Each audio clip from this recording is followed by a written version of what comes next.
അപ്പൊ അടുത്തത് നമ്മള് ഒരു പാരഗ്രാഫ് നമ്മൾ ബിഗ് ബുക്കിന്റെ ജനനത്തെക്കുറിച്ച് ആം, ഉള്ളൊരു ഭാഗം നമുക്ക് 15 മിനിറ്റ് കൂടി ഉണ്ട്. അത് കഴിഞ്ഞിട്ട് മീറ്റിംഗ് അവസാനിപ്പിക്കാം. Keeping doctor Bob informed.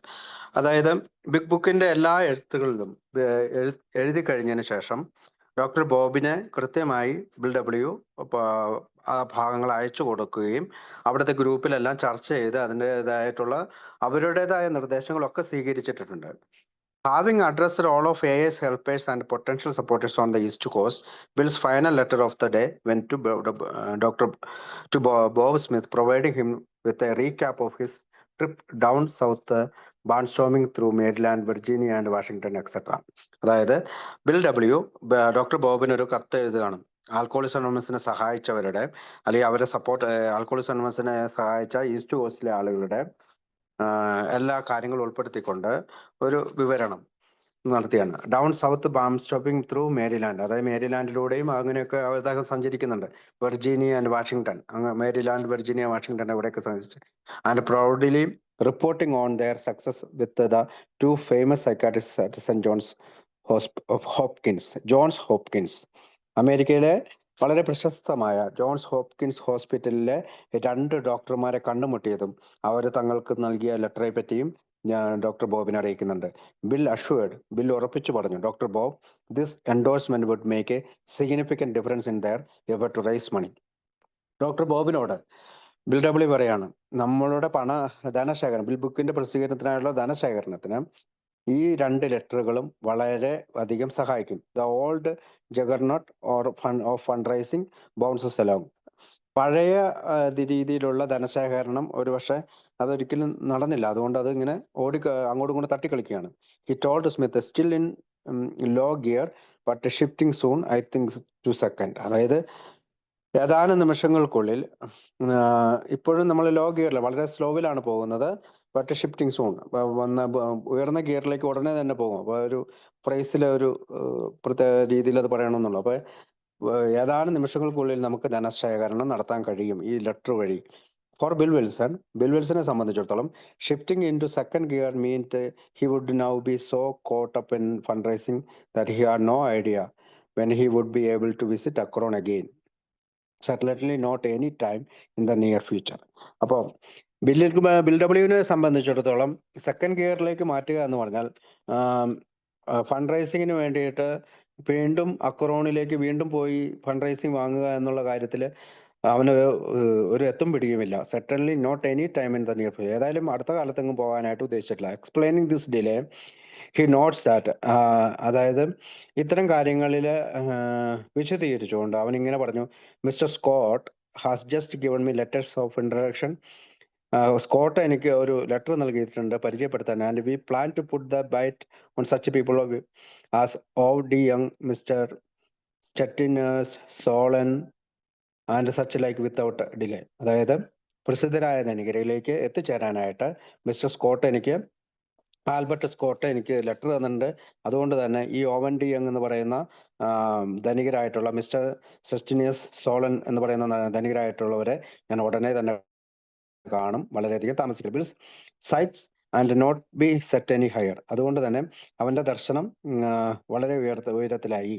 In addition to the already mentioned Owen D Young of RCA and NBC fame, RCAയുടെയും NBCയുടെയും ഫെയിം ആയിട്ടുള്ള ഓവൻ ഡി യോങ്ങിനെയും അദ്ദേഹം ഇതിനകത്ത് മെൻഷൻ ചെയ്യുന്നുണ്ട്. Bill now plans to solicit Edward Stettinius, chairman of the board of US steel.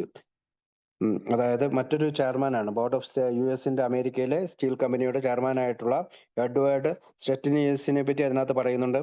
And later secretary of state under FDR and Harry Truman. അപ്പം പിന്നീട് അദ്ദേഹം FDRന്റെയും ഹാരി ട്രൂമൻ എന്ന് പറയുന്ന കമ്പനിയുടെയും സെക്രട്ടറിയുമാണ്. And also Alfred P Sloan എന്ന് പറയുന്നത് ജനറൽ മോട്ടോഴ്സിന്റെ പ്രസിഡന്റും CEO കൂടിയാണ്. അദ്ദേഹത്തിനെയും കാണുന്നതായി പറയുന്നു. ജനറൽ മോട്ടോഴ്സ് എന്ന് പറയുന്നത് കാർ കമ്പനിയാണ്. Bill Wilson was clearly not intimidated by the prospect of making his pitch to this titans of industry who were among the richest and most powerful men in the country. അമേരിക്കയിലെ ഏറ്റവും ധനികരും ഏറ്റവും അമേരിക്കയുടെ എല്ലാ കാര്യങ്ങളിലും സ്വാധീനമുള്ള ഇത്തരം വലിയധികം ധനികരായിട്ടുള്ള ആളുകളുടെ ചിത്രമാണ് ഈ പറയുന്ന ലെറ്ററിൽ ബിൽ ഡബ്ല്യു എഴുതാൻ ശ്രമിച്ചത്. Bill signed off this exuberant and chatty letter to Bob without asking for either his opinion or his consent or any of these weighty matters. അതായത് ഒരുപാട് നേരം വെയിറ്റ് ചെയ്യേണ്ട അല്ലെങ്കിൽ കാത്തിരിക്കേണ്ട പല കാര്യങ്ങളും ഡോക്ടർ ബോബിനോട് ഈ പറയുന്ന കാര്യങ്ങൾ പറയുമ്പോൾ, ചാറ്റി ലെറ്റർ എന്ന് പറയുമ്പോൾ വെറുതെ കുശലം പറയുന്ന ഈ ലെറ്ററിൽ ബോബിന്റെ എന്തെങ്കിലും നിർദ്ദേശങ്ങൾ സ്വീകരിക്കുന്നതിനോ അദ്ദേഹത്തിന്റെ എന്തെങ്കിലും അഭിപ്രായമോ അദ്ദേഹത്തിന്റെ സമ്മതമോ ഈ ലെറ്ററിൽ ചോദിച്ചിട്ടില്ല. It was either A foregone conclusion or perhaps Bill just didn't feel he needed it. ഒരുപക്ഷെ അവസാനിക്കാറാകുന്ന ധനശേഖരണത്തിന്റെ ഏതാണ്ട് അവസാനിക്കാറാകുന്ന ഭാഗമായിരിക്കാം ഒരുപക്ഷെ ബിൽ ഡബ്ല്യു അദ്ദേഹത്തിന് ഇത്തരം ഒരു കൺസെന്റ് വേണമെന്ന് ആവശ്യമുണ്ടോ എന്ന് തോന്നിയിരിക്കില്ല. He simply closes the letter by sending best wishes to dear Annie and yourself and all of the വെർലിംഗ് ഡെർവേഷസ് ആമീൻ. അപ്പൊ ആ ലെറ്റർ അവസാനിക്കുന്ന എങ്ങനെയാണ്? ആനിക്കും മറ്റുള്ളവർക്കും ആശംസകൾ നേരുന്നു എന്ന് പറഞ്ഞ് മറ്റുള്ള അംഗങ്ങൾക്ക് കുശലാന്വേഷണം നടത്തിക്കൊണ്ടാണ് അത് അവസാനിപ്പിക്കുന്നത്. That final salutation sounds light-hearted enough.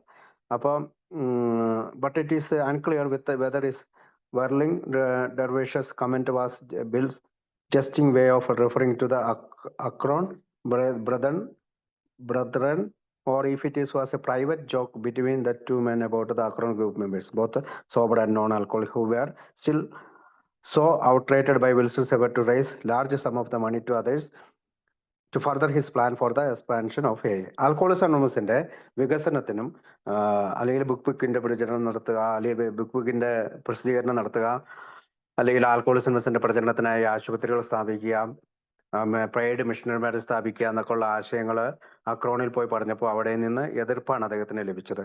അതുകൊണ്ടായിരിക്കാം ഈ വാക്ക് വെർലിംഗ് ഡെർവിഷസ് എന്ന് പറയുന്ന വാക്ക് കമന്റ് ബില്ല് ഒരുപക്ഷെ ഉപയോഗിച്ചത്. ചിലപ്പോൾ ഒരുപക്ഷെ ഡോക്ടർ ബോബും ബില്ലും ഇത് സ്വകാര്യ സംഭാഷണത്തിൽ അവരങ്ങോട്ടും ഇങ്ങോട്ടും ഇങ്ങനെ പറഞ്ഞിട്ടുണ്ടാവും. കാരണം അക്രോണിൽ നിന്ന് അദ്ദേഹത്തിന് പണത്തിന് ശേഖരിച്ചപ്പോൾ ധാരാളം എതിരഭിപ്രായമാണ് ഉണ്ടായത്. വോട്ടിട്ടപ്പോൾ വിജയിച്ചുവെങ്കിലും ബുക്കിന്റെ പ്രസിദ്ധീകരണത്തിനുമായിട്ടുള്ള ഇത് വോട്ട് മാത്രമാണ് അവർക്ക് കിട്ടിയത്. Whatever Bill meant by that remark, ആ അത്തരം അഭിപ്രായത്തിലൂടെ എന്തൊക്കെ തന്നെയാണ് ബില്ല് അർത്ഥമാക്കിയെങ്കിലും, given all of his own fraternized activity on this particular Friday, July 15, 1938, anyone looking for a whirling dervish could start right there in Newark, New Jersey. There was surely no need to travel all the way to the Akron to find one.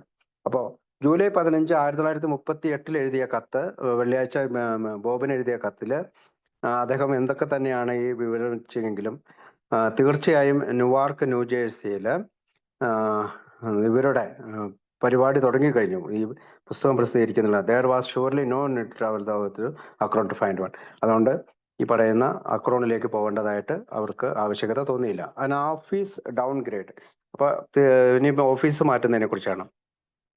but dictating letters was in the only commission going on the Honor Dealer's office. Bill and AA's temporarily headquarters that week. അതായത് ബില്ലിന്റെയും എയുടെ താൽക്കാലികമായിട്ടുള്ള ഹെഡ്ക്വാർട്ടേഴ്സും Honor ഡീലേഴ്സിന്റെ ഓഫീസിലായിരുന്നു.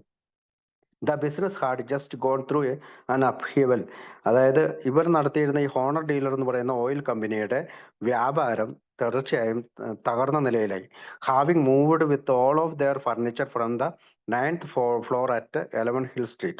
അതുകൊണ്ട് നമ്മൾ ഇച്ചിരി മുമ്പ് എംപ്ലോയീസിൽ വായിക്കുന്നത് തൊട്ട് മുമ്പ് നമ്മൾ പറഞ്ഞാണ് ഇവരുടെ കമ്പനി വേറൊരു സ്ഥലത്തേക്ക് മാറ്റിയെന്ന്. അപ്പോൾ having moved with all of their furniture from the 9th floor 11th Hill Street. അതുകൊണ്ട് തന്നെ അവരുടെ ഫർണിച്ചറുകൾ മുഴുവൻ 9ാമത്തെ നിലയിൽ നിന്ന് 11 ഹിൽ സ്ട്രീറ്റിലേക്ക്, where they had been located for at least a had half, അടുത്ത 1.5 വർഷം അവരുടെ ഓഫീസ് എവിടെയായിരുന്നു? ഹിൽ സ്ട്രീറ്റിലായിരുന്നു.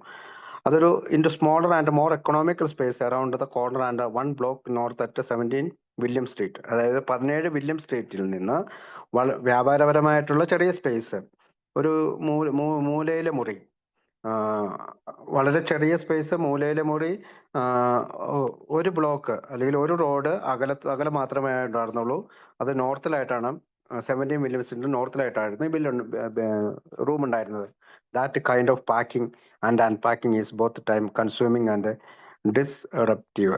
നമുക്കറിയാം ഇത്തരത്തിലുള്ള പാക്കിങ്, ഓരോ സാധനങ്ങൾ എടുത്തുകൊണ്ട് പോവുക, അടുത്ത സ്ഥലത്ത് പോയി അത് കൊണ്ടുവന്ന് വെക്കുക എന്നൊക്കെ പറയുന്നത് വളരെയധികം ബുദ്ധിമുട്ടുണ്ടായിരുന്നു. So it is not a surprising Bill waited until Friday the 15th before heading over to New York for Ruth's help in typing this letters. അതുകൊണ്ട് തന്നെ തീർച്ചയായും അദ്ദേഹം 15-ാം തീയതി വെള്ളിയാഴ്ച വരെ ആ മാസം ഈ കത്ത് എഴുതുന്നതിന് വേണ്ടി, റൂത്തിന് വേണ്ടി ന്യൂയോർക്കിൽ എത്തുന്നതിന് വേണ്ടി വെയിറ്റ് ചെയ്തിട്ടുണ്ടാകാം.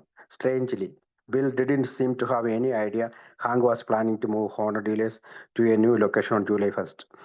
ഇവിടെ വെച്ച് ബില്ല് ചിന്തിക്കുന്നത് ഹാങ്കിന് ഒരു തരത്തിലുള്ള ഉദ്ദേശവുമില്ല ഓഫീസ് അവിടെ നിന്ന്, അതായത് ഇപ്പൊ നിൽക്കുന്ന ഹോണ ഡീലറിന്റെ ഓഫീസ് പുതിയ സ്ഥലത്തേക്ക് മാറ്റുന്നതിനായി ഒരു ഉദ്ദേശമുണ്ട് എന്ന് അവന് തോന്നിയില്ല.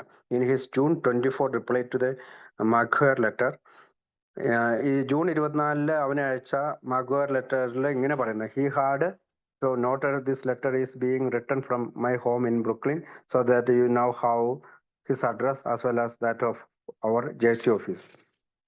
അതായത് ഈ മാൻഹട്ടൻ എഴുതിയ ലെറ്ററിൽ ഇങ്ങനെയാണ് എഴുതുന്നത്, ഇത് ബ്രൂക്ലിനിൽ എൻ്റെ വീട്ടിൽ നിന്നാണ് എഴുതുന്നത്, അതോടൊപ്പം തന്നെ എൻ്റെ ജേഴ്സി ഓഫീസിലെ അഡ്രസ്സ് ഇതിനകത്തുണ്ടെന്ന്. But the only address Maguire had been given for the New Jersey office was 11 Hill Street and it is hard to believe Bill Wilson would have made this kind of mistakes with such an important potential donor. അപ്പോൾ അദ്ദേഹത്തിന് അയച്ച കത്തില് ഇത്തരം ഈ അഡ്രസ്സിൽ ഉണ്ടായ ഒരു മാറ്റം, അതിൽ ബിൽ വിൽസന് പെട്ടെന്ന് അങ്ങനെ ഒരു തെറ്റ് പറ്റിയത് എന്താണെന്ന് ചരിത്രകാരൻ പറയുന്നത് അത് കൃത്യമായി ധനശേഖരണാർത്ഥം നടത്തുന്ന ഒരു ലെറ്ററാണ്. അപ്പൊ എന്തുകൊണ്ട് അഡ്രസ്സ് മാറിപ്പോയി എന്ന് അവർക്ക് മനസ്സിലാവുന്നത്. ഇറ്റ് ഈസ് ഓഫ് കോഴ്സ്, തീർച്ചയായും possible Bill was so completely disconnected from the day to day operation of Honor Dealers. അപ്പൊ പുതിയ അഡ്രസ് ഒരു പക്ഷേ കൊടുത്തതിന് കാരണം ദിവസങ്ങൾ കഴിയും തോറും ബിൽ വിൽസൺ ഈ പറയുന്ന ഹോണർ ഡീലേഴ്സ് എന്ന് പറയുന്ന കമ്പനിയുമായിട്ടുള്ള ബന്ധം കുറഞ്ഞു വന്നുകൊണ്ടിരുന്നു. ഒരു പക്ഷേ കംപ്ലീറ്റ്ലി പൂർണ്ണമായും അവിടെ നിന്ന് വിട്ടുപിരിഞ്ഞു പോയിട്ടുണ്ടാകാം. That he had no idea the lease was about to run out and to move was imminent. ഒരു പക്ഷേ അതിന്റെ ലീസ് അവസാനിച്ച് ഉടനെ തന്നെ പുറത്തു പോകാൻ അദ്ദേഹം തുനിഞ്ഞിട്ടുണ്ടാകാം. But it is also possible that Hank had gotten himself into some serious trouble with the Hill Street landlord and was forced into his hurried move at the last minute. ഒരു പക്ഷേ ഹാങ്കിന് ഈ പറയുന്ന building ഓണറിന്റെ ഭാഗത്ത് നിന്ന്, അല്ലെങ്കിൽ land ലോഡിന്റെ ഭാഗത്ത് നിന്ന്, ബിൽഡിങ്ങിന്റെ ഉടമസ്ഥന്റെ ഭാഗത്ത് നിന്ന് എന്തെങ്കിലും തരത്തിലുള്ള ഒരു ഫോഴ്സ് ഉണ്ടായിട്ടുണ്ടാകാം. അതുകൊണ്ടായിരിക്കാം പെട്ടെന്ന് തന്നെ അവിടെ നിന്ന് മറ്റൊരു പുതിയ ഭാഗത്തേക്ക് മറിയുന്നത്, അതും അവസാന നിമിഷം. ഇൻ എനി കേസ് എന്തൊക്കെയായാലും the lease for Hill Street was terminated at the end of June and Honda dealers began operating out of their new William Street location July 1, 1938. 1938 July 1-ാം തീയതി അവരുടെ പുതിയ ലൊക്കേഷനിലേക്ക്, വില്യം സ്ട്രീറ്റിലേക്കുള്ള പുതിയ ലൊക്കേഷനിലേക്ക് അവർ മാറുകയും അവരുടെ ഈ പറയുന്ന ലീസ് അവര് എൻഡ് ചെയ്യുകയും ചെയ്തു. By July 15 when Ruth typed this letters, July 15-ാം തീയതി റൂത്ത് ഈ ലെറ്റർ ടൈപ്പ് ചെയ്യുമ്പോൾ she was neatly crossing out the 11 Hill Street. അവള് അതിനകത്ത് 11 Hill Street എന്ന് പറയുന്നുണ്ട്. Line on the preprinted Henry G Packers stationery and typing in the 17 William Street address directly underneath. അപ്പൊ ഹെൻറിയുടെ പേരും പറയുന്നുണ്ട്, 17 William Street എന്നുള്ള അഡ്രസ്സും അതിനകത്ത് വെക്കുന്നുണ്ട്. The new office a small 2-room suite numbered 601. പുതിയ ഓഫീസ് എന്ന് പറയുന്നത് 2 ചെറിയ മുറിയാണ്, 601 എന്നാണ് number. Where on the 6th floor of the building, 6ാമത്തെ നിലയിലാണ്. And Hank's business would stay there throughout the time Bill wrote the remaining chapters of the book. അതുകൊണ്ട് തന്നെ ഹാങ്കിന്റെ ബിസിനസ് അവിടെ തുടർന്നുകൊണ്ടിരുന്നു. ആൽക്കഹോളിക്സ് അനോണിമസിന്റെ ബിഗ് ബുക്കിനായിട്ടുള്ള ബാക്കിയുള്ള ഭാഗങ്ങൾ ബില്ല് അവിടെയാണ് എഴുതിയത്. Remaining chapter, ബാക്കിയുള്ള ചാപ്റ്റർ അവിടെ നിന്നാണ് എഴുതിയത്. 10 months later, 10 മാസത്തിന് ശേഷം Henry G Parkinson's INC was forced to move again, this time when the sheriff appeared at his door in May 1939 with an eviction notice for non payment of rent. അതുകൊണ്ട് തന്നെ 10 മാസങ്ങൾക്ക് ശേഷം Henrik അവിടെ നിന്നും പുറത്താകേണ്ടി വന്നു. കാരണം ഒരു പോലീസുകാരൻ അവിടെ പ്രത്യക്ഷപ്പെടുകയും നോൺ പേയ്മെന്റ്, അതായത് റെന്റ് നോൺ പേയ്മെന്റ് ചെയ്യാത്തതുകൊണ്ട്, പേ ചെയ്യാത്തതുകൊണ്ട് അവിടെ നിന്ന് പുറത്തു പോകണമെന്ന് പറഞ്ഞു. Even in the face of this disaster, ഇത്തരം ദുരിതങ്ങൾക്കിടയിലും the ever resourceful Hank managed, അതായത് ഹാങ്ക് അത്തരം കാര്യങ്ങൾ മാനേജ് ചെയ്തിട്ട് to negotiate a deal so that he and Ruth could move into a much smaller office on the other side of the same floor of the building 604. അപ്പോൾ ഇത്തരം ദുരിതങ്ങൾക്കിടയിൽ Hank ഇതെല്ലാം manage ചെയ്യാൻ ശ്രമിച്ചുകൊണ്ടിരുന്നു. ഒരുപാട് resource ഉള്ള ആളാണ് Hank. അദ്ദേഹം എന്ത് ചെയ്തു, റൂത്ത് അദ്ദേഹത്തിന്റെ സെക്രട്ടറിയാണ്, അവരെയും കൊണ്ട് വളരെ പിന്നീട് ഒരു ചെറിയ മുറിയിലേക്ക്, ആ ഫ്ലോറിൽ തന്നെ 604 നമ്പർ മുറിയിലേക്ക് പോകാൻ തയ്യാറായി. ഇറ്റ് വാസ് ബിൽ ക്ലെയിംഡ്, ഇവിടെ വെച്ചിട്ട് ബിൽ പറഞ്ഞു, a tiny room barely big enough to contain Henry's large desk, his overstuffed chair, a couple of file cabinets, and Ruth and her typewriter. For callers, there was standing room only, but as the rapidly declining fortune of honor dealers. അപ്പോൾ ബില്ലിങ്ങനെ പറഞ്ഞു, അതൊരു ചെറിയ റൂമാണ്, ഹെൻറിയുടെ വലിയ ഒരു desk അവിടെ വെക്കണം, അവന്റെ ചെയർ ഉണ്ട്, അത് വളരെ കാര്യങ്ങൾ നടഞ്ഞൊരു ചെയർ, പിന്നെ ചിലപ്പോൾ ക്യാബിനറ്റ്സ് ഉണ്ട്, ഫയലുണ്ട്, പിന്നെ റൂത്തിന്റെ ടൈപ്പ്റൈറ്ററും ഉണ്ട്. പിന്നെ കോളേഴ്സിന് ആരെങ്കിലും വന്നു കഴിഞ്ഞാൽ അവരവിടെ നിൽക്കാനേ സാധിക്കുകയുള്ളൂ. Such as rapidly declining Fortune of Honor dealers. അതുകൊണ്ട് തന്നെ ഹോണർ ഡീലേഴ്സിന്റെ ഭാവിക്ക് അത് വിരുദ്ധമാണ് എന്ന് പറഞ്ഞുകൊണ്ടാണ് ഭാഗം അവസാനിക്കുന്നത്. ഇത്രയും പറഞ്ഞുകൊണ്ട് ഇന്ന് നമുക്ക് ഇന്നത്തെ മീറ്റിംഗ് അവസാനിപ്പിക്കാം. Thank you.